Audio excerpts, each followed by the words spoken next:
ಪರಲೋಕದವುಗಳ ಕಡೆಗೆ ನೋಡುವಂತೆ ನಿಮ್ಮ ಆತ್ಮಗಳನ್ನು ವಾಕ್ಯದಲ್ಲಿ ಬಲಪಡಿಸುವ ಅನುದಿನದ ಧ್ಯಾನ. ಇಂದಿನ ಧ್ಯಾನದ ಶೀರ್ಷಿಕೆ ನಶಿಸದ ನಿತ್ಯ ಬಾಧ್ಯತೆ. ಈ ದಿನದ ಸತ್ಯವೇದದ ವಾಕ್ಯ: ಒಬ್ಬ ಮನುಷ್ಯನು ಲೋಕವನ್ನೆಲ್ಲ ಸಂಪಾದಿಸಿಕೊಂಡರೂ ಪ್ರಾಣ ನಷ್ಟಪಟ್ಟರೆ ಅವನಿಗೆ ಪ್ರಯೋಜನವೇನು? ಒಬ್ಬನು ತನ್ನ ಪ್ರಾಣಕ್ಕೆ ಏನು ಈಡು ಕೊಡಬಹುದು? ಮಾರ್ಕ 8ನೇ ಅಧ್ಯಾಯ 36 ಮತ್ತು 37ನೇ ವಚನಗಳು. ಪಾಪವನ್ನು ಅಳಿಸಿ ಹಾಕುವುದು ಮಾತ್ರ ವಿಮೋಚನೆಯ ಉದ್ದೇಶವಲ್ಲ. ಪಾಪದಿಂದ ಕುಸಿದಿರುವ ಶಕ್ತಿಯಿಂದಾಗಿ ಕಳೆದುಕೊಂಡಿರುವ ಆ ಆತ್ಮಿಕ ಉಡುಗೊರೆಗಳನ್ನು ಮನುಷ್ಯರಿಗೆ ಮತ್ತೆ ಕೊಡುವುದೂ ವಿಮೋಚನೆಯ ಉದ್ದೇಶವಾಗಿರುತ್ತದೆ. ಮುಂದಿನ ಜೀವನಕ್ಕೆ ಹಣವನ್ನು ಕೊಂಡೊಯ್ಯಲು ಸಾಧ್ಯವಿಲ್ಲ, ಯಾಕಂದರೆ ಹಣದ ಅಗತ್ಯ ಅಲ್ಲಿರುವುದಿಲ್ಲ. ಆದರೆ ದೇವರು ಒಪ್ಪಿಸಿಕೊಟ್ಟಿರುವ ನಿಧಿಯನ್ನು ನಿಷ್ಠರಾಗಿ ಹೂಡಿಕೆ ಮಾಡಿರುವ ಕೆಲಸವನ್ನು, ಅಂದರೆ ಕ್ರಿಸ್ತನಿಗಾಗಿ ಆತ್ಮಗಳನ್ನು ಗೆಲ್ಲುವ ಒಳ್ಳೆಯ ಕೆಲಸವನ್ನು ಪರಲೋಕದ ಅಂಗಳಗಳಿಗೆ ಕೊಂಡೊಯ್ಯಲಾಗುತ್ತದೆ.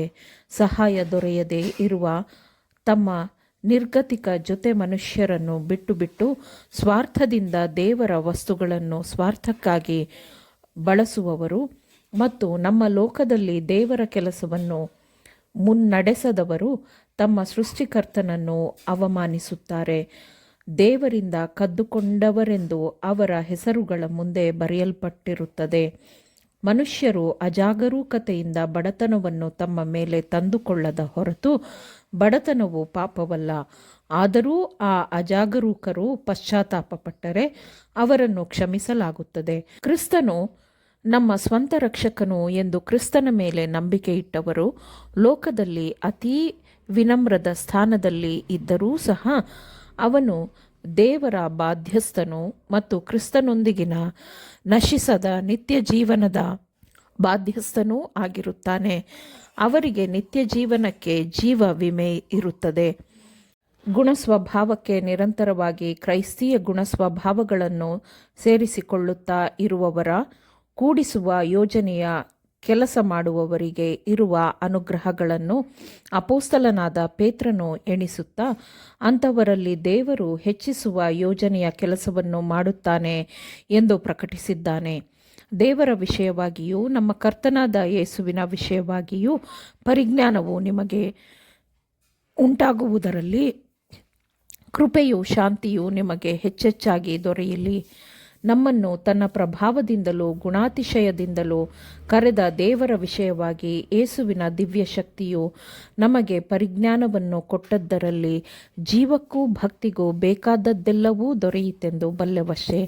ನೀವು ಲೋಕದಲ್ಲಿ ದುರಾಶೆಯಿಂದುಂಟಾದ ಕೆಟ್ಟತನಕ್ಕೆ ತಪ್ಪಿಸಿಕೊಂಡು ದೈವ ಸ್ವಭಾವದಲ್ಲಿ ಪಾಲನ್ನು ಹೊಂದುವವರಾಗಬೇಕೆಂಬ ಉದ್ದೇಶದಿಂದ ದೇವರು ತನ್ನ ಪ್ರಭಾವ ಗುಣಾತಿಶಯಗಳಿಂದ ಅಮೂಲ್ಯವಾಗಿಯೂ ಉತ್ಕೃಷ್ಟವಾಗಿಯೂ ಇರುವ ವಾಗ್ದಾನಗಳನ್ನು ನಮಗೆ ದಯಪಾಲಿಸಿದ್ದಾನೆ.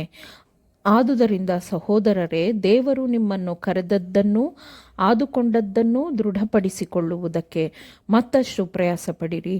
ಹೀಗೆ ನೀವು ಮಾಡಿದರೆ ಎಂದಿಗೂ ಎಡಹುವುದಿಲ್ಲ ಮತ್ತು ನಮ್ಮ ಕರ್ತನೂ ರಕ್ಷಕನೂ ಆಗಿರುವ ಯೇಸುಕ್ರಿಸ್ತನ ನಿತ್ಯರಾಜ್ಯದಲ್ಲಿ ಪ್ರವೇಶಿಸುವ ಹಾಗೆ ದೇವರು ನಿಮಗೆ ಧಾರಾಳವಾಗಿ ಅನುಗ್ರಹಿಸುವನು ಎಂದು ಪೇತ್ರನು ವಾಕ್ಯದಲ್ಲಿ ಪ್ರಕಟಿಸಿದ್ದಾನೆ. ಇಲ್ಲಿ ತಾನೇ ನಮ್ಮ ಜೀವ ವಿಮಾ ಯೋಜನೆ ಇದೆ. ಅದನ್ನು ಭದ್ರಪಡಿಸಿಕೊಳ್ಳಲು ನಾವು ದೇವರ ಯೋಜನೆಯಲ್ಲಿ ಕೆಲಸ ಮಾಡಬಾರದೋ? ದೇವರ ಹೃದಯಕ್ಕೆ ಮನುಷ್ಯನು ಯಾವಾಗಲೂ ಪ್ರಿಯನಾಗಿದ್ದಾನೆ. ಯೇಸುವನ್ನು ತಮ್ಮ ಸ್ವಂತ ರಕ್ಷಕನನ್ನಾಗಿ ಸ್ವೀಕರಿಸುವವರ ಪ್ರತಿಯೊಂದು ಜನಾಂಗದ ಎಲ್ಲರ ಹತ್ತಿರ, ಹೌದು, ಇನ್ನೂ ಹತ್ತಿರಕ್ಕೆ ಲೋಕವನ್ನು ಸೃಷ್ಟಿಸಿದವನು ಕೃಪೆಯಿಂದ ಬರುತ್ತಾನೆ.